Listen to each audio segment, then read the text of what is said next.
पीक विम्याचा प्रलंबित प्रश्न आता कुठे ना कुठे मार्गी लागताना दिसत आहे शेतकरी मित्रांनो. तर हो शेतकरी मित्र, बऱ्याच दिवसापासून आपण अपडेट घेत आहोत. तुम्ही सुद्धा सोशल मीडियाच्या माध्यमातून पाहतच आहात की पीक विम्याचे स्टेटस बदलले, पीक विमा सुरू झाला नांदेड जिल्ह्यामध्ये असेल किंवा इतर जिल्ह्यांमध्ये. तर ह्या काही गोष्टी खोट्या नाहीत, या गोष्टी खऱ्याच आहेत मित्रांनो. जो पीक विमा जानेवारी महिन्यामध्ये मिळणे अपेक्षित होते आणि अपेक्षाही नव्हती की एप्रिल महिना उजाडेल, तर त्या पीक विम्याला मिळण्याकरिता, स्टेटस चेंज होण्याकरिता, तुमच्या खात्यावर जमा होण्याकरिता अखेर एप्रिल उजाडला. एप्रिल अर्धा होऊन गेला आणि एप्रिलमध्ये 100% मार्गी लागेल असा नाहीये, तर अजून मे महिना सुद्धा उजाडणार आहे मित्रांनो.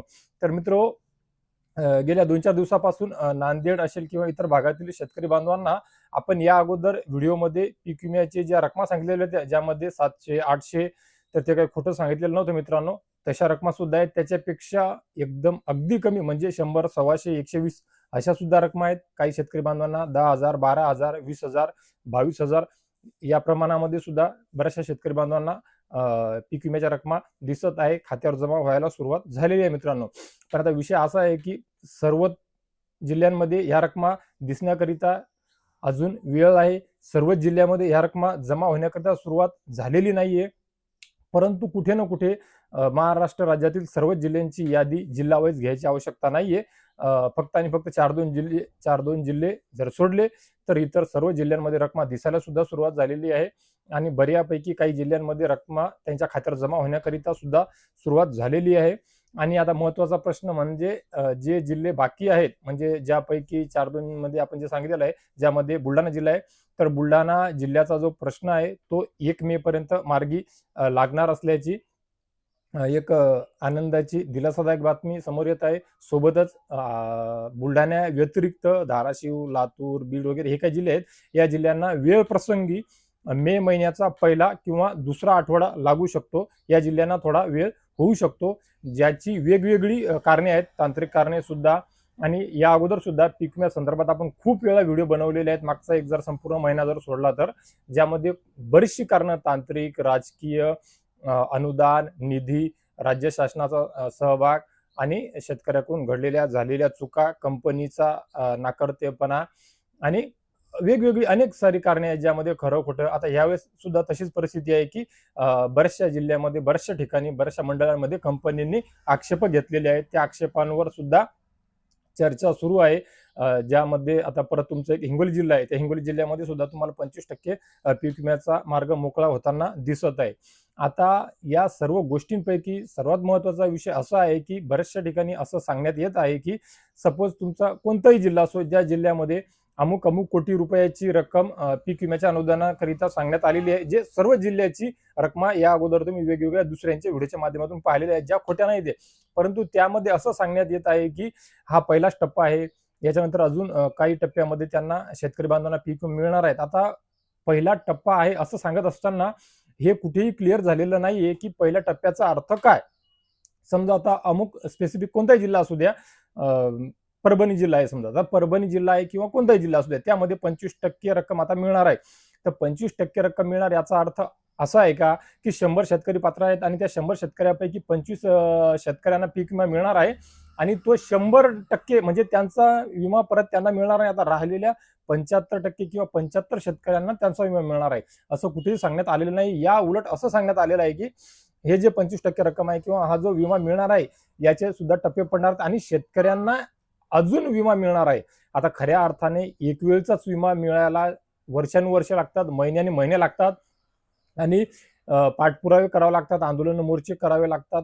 नेहमी सर्वजण आंदोलन मोर्चे करत नाही. सामाजिक कार्यकर्ते, शेतकरी नेते प्रत्येक जिल्ह्याकरता वेळोवेळी सक्रिय होत नाहीत. त्या जिल्ह्यातील, त्या भागातील लोकप्रतिनिधी सक्रिय होत नाहीत, आवाज उचलताना खऱ्या अर्थाने दिसत नाही. मग अशा परिस्थितीमध्ये काही शेतकरी बांधवांना त्या जिल्ह्यामध्ये थोड्या प्रमाणामध्ये जर पीक विमा मिळाला, म्हणजे 25% पीक विमा मिळाला, समजा कुणाला 10 किंवा 20,000 रुपये हेक्टरी मिळायचं असेल, तिथे जर त्यांना 3,000, 2,000 मिळाले, तर तिथून पुढे परत त्यांना 17,000 किंवा जे काय राहिलेली अमाऊंट आहे विम्याची, ती मिळेल याची खात्री घ्यायची कोणी, पाठपुरावा करणार कोणी, हे असे काही प्रश्न आहेत जे संभ्रमात पाडणारे आहेत.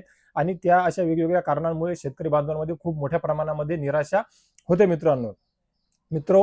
हा झाला जिल्हे, पीक विमा, दिसणाऱ्या रकमा कधीपर्यंत दिसतील, कसा मिळेल, काय मिळेल, हा जो तुमचा एक प्रश्न आहे की हेक्टरी किती मिळेल किंवा कसा मिळेल किंवा किती प्रमाणामध्ये, हे अजूनही कोणत्याही क्षेत्रामध्ये, कोणत्याही मंडळामध्ये, जिल्ह्यामध्ये, तालुक्यामध्ये निश्चित झालेलं नाहीये. कारण यावेळेसची जी पीक विमा योजना आहे ती बदललेली आहे, पूर्णपणे बदललेली आहे. त्यामुळे विषय असे झालेले आहेत की त्या मंडळातील, त्या सज्जातील कापणी प्रयोग, कापणी अंती आलेला उंबरठा उत्पादन मागील 5 वर्षाचं, ही जी योजना आहे त्या योजनेनुसार जे तुमचं बनेल, निघेल, त्यानुसारच त्या सज्जातील सर्व शेतकरी बांधवांना सरसगट ती रक्कम मिळणार आहे. त्यामुळे या जिल्ह्यात किंवा त्या जिल्ह्यात किंवा हेक्टरी किती आहे, हे जो तुमचा प्रश्न आहे, या प्रश्नाचं उत्तर सध्या तरी मिळणे कठीण आहे. जोपर्यंत सर्वत्र 100% एका शेतकऱ्याला एका सज्जातील, एका जिल्ह्यातील, तालुक्यातील विमा मिळत नाही, तोपर्यंत त्याचं कॅल्क्युलेशन करणे किंवा अंदाज बांधणे किंवा त्याचा आकडा जाहीर करणे सध्या तरी कुणाला शक्य असेल असा मला तरी वाटत नाही. तर मित्र, हे झाला पीक विमा स्टेटस, किती मिळणार, कधीपर्यंत मिळणार, कोणत्या जिल्ह्याची काय स्थिती, जिल्हेवाईज न सांगता थेट मी तुम्हाला 4-2 जिल्ह्याची परिस्थिती सांगून दिलेली आहे आणि इतर जिल्ह्यामध्ये ही सुरुवात झालेली आहे. आता सर्वात महत्त्वाचा प्रश्न म्हणजे पीक विम्यासंदर्भात अजून एक गोष्ट बोलल्या जात आहे की बऱ्याचशा शेतकऱ्यांना अजूनही, ज्यामध्ये आघाडीवर खऱ्या अर्थाने बुलढाणा जिल्हा आहे आणि त्या व्यतिरिक्त सुद्धा इतर जिल्हे आहे, ज्यामध्ये जवळपास सर्व शेतकरी बांधवांना यील्ड बेस दाखवत आहे. आता यील्ड बेस दाखवत असताना काही माध्यमातून सांगण्यात येत आहे की यील्ड बेसवाल्यांना काहीच मिळणार नाहीये. परंतु मी वेळोवेळी माझ्या व्हिडिओच्या माध्यमातून सांगितलेलं आहे मित्रांनो की यील्ड बेसचा माझा वैयक्तिक अनुभव आहे शेतकरी म्हणून. आता हे ठीक आहे की मागच्या योजना, 1 रुपयावाली पीक विमा योजना होती ती वेगळी होती, ही योजना वेगळी आहे. तरी सुद्धा आपण आशावाद बाळगू शकतो, सकारात्मकता बाळगू शकतो आणि माझं वैयक्तिक मत शेतकरी म्हणून मी आपणापर्यंत शेअर करण्याचा प्रयत्न करत आहे, ज्यामध्ये यील्ड बेस नक्कीच चेंज होणार आणि यील्ड बेस चेंज झाल्याच्या नंतर तुमचं क्लेम टाईप काय आहे ते दिसेल, अमाऊंट दिसेल, रकमा दिसायला सुरुवात होईल आणि रकमा दिसण्याच्या नंतर काही काळामध्ये त्या रकमा तुमच्या खात्यावर जमा होण्याकरिता सुरुवात होईल. आता यामध्ये राज्य शासनाने वेळोवेळी सांगितलेलं आहे की आमच्याकडून सर्व काही प्रक्रिया झालेली आहे, अहवाल कंपनीला देण्यात आलेले आहे, निधी कंपनीला देण्यात आलेला आहे. शेतकऱ्याच्या वतीनं जो निधी राज्य शासनाच्या वतीनं जो द्यायचा असतो, शेतकऱ्याने ऑलरेडी पीक विमा भरताना भरलेला आहे. परंतु राज्य शासनाने शेतकऱ्याच्या वतीनं उरलेला जो काही टक्के द्यायचा असतो तो सुद्धा त्यांना देण्यात आलेला आहे. 2025 करिता हे वेळोवेळी सांगण्यात आलेलं आहे. त्यामुळे आता इथून पुढे तरी, म्हणजे एप्रिल महिन्यात तर हे 8 दिवस सोडून द्या, आठवडा, परंतु मे महिन्यामध्ये सर्वत्र सर्व जिल्ह्यांमध्ये कुठलीही अडचण जर नाही आली तर ज्या ज्या जिल्ह्यामधलं कॅल्क्युलेशन पात्र आहे पीक विम्याकरिता, भलेही ते जिल्हे, ते तालुके, ते मंडळ दुष्काळामध्ये या अगोदर त्यांना अनुदान मिळालेलं असेल, तरी सुद्धा काही वगळल्या जाऊ शकतात आणि जे वगळल्या जाणार नाही, पात्र ठरतील, त्या सर्वच सज्जातील, सर्वच मंडळातील शेतकरी बांधवांना पीक विमा मे महिन्यामध्ये संपूर्णपणे शेवटपर्यंत, अखेरपर्यंत मिळण्याची दाट अपेक्षा आहे आणि मिळू सुद्धा शकतो. किंचितच काही तांत्रिक अडचणीमुळे काही भागातील शेतकरी बांधव जर राहिले तर राहू शकतात. त्याच्या व्यतिरिक्त यील्ड बेस वाल्यांना सुद्धा पीक विमा मिळणार आणि ज्यांच्या रकमा दिसत आहेत त्यांना सुद्धा पीक विमा मिळणार आणि ज्यांच्या रकमा दिसत नाहीये त्यांच्या रकमा दिसायला सुरुवात होऊन त्यांना सुद्धा पीक विमा मिळणार आहे मित्रांनो. तर मित्र, या व्यतिरिक्त पीक विम्या संदर्भात तुमचा कोणताही जिल्हा असेल, तालुका असेल, सज्जा मंडळ असेल, तुमचे कुठलेही काहीही प्रश्न असतील, तुमचं स्टेटस वगैरे कसलेही पीक विम्या संदर्भात कुठलाही काही प्रश्न असेल, नक्कीच 100% या व्हिडिओच्या कमेंट बॉक्समध्ये खाली तुम्ही विचारू शकता. नोंदवा, तुमच्या प्रश्नाला मी उत्तर देण्याचा प्रयत्न करेल. तुमच्या प्रतिक्रिया नोंदवा. तुमच्या प्रतिक्रियेसोबत मी सुद्धा संपर्क, संवाद साधण्याचा नक्कीच नेहमीप्रमाणे प्रयत्न करेल मित्रांनो.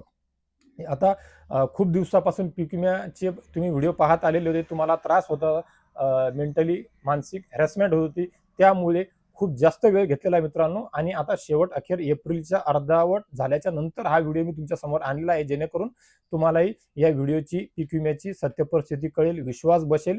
यामुळे एवढा उशीर घेतलेला आहे मित्रांनो. तर मित्र, या व्हिडिओच्या माध्यमातून तुर्तास एवढेच. भेटूया एका नवीन व्हिडिओच्या माध्यमातून आमच्या नवीन उपयोगी माहितीसह आणि नेहमीप्रमाणे अजून एका गोड बातमीसह. तोपर्यंत धन्यवाद.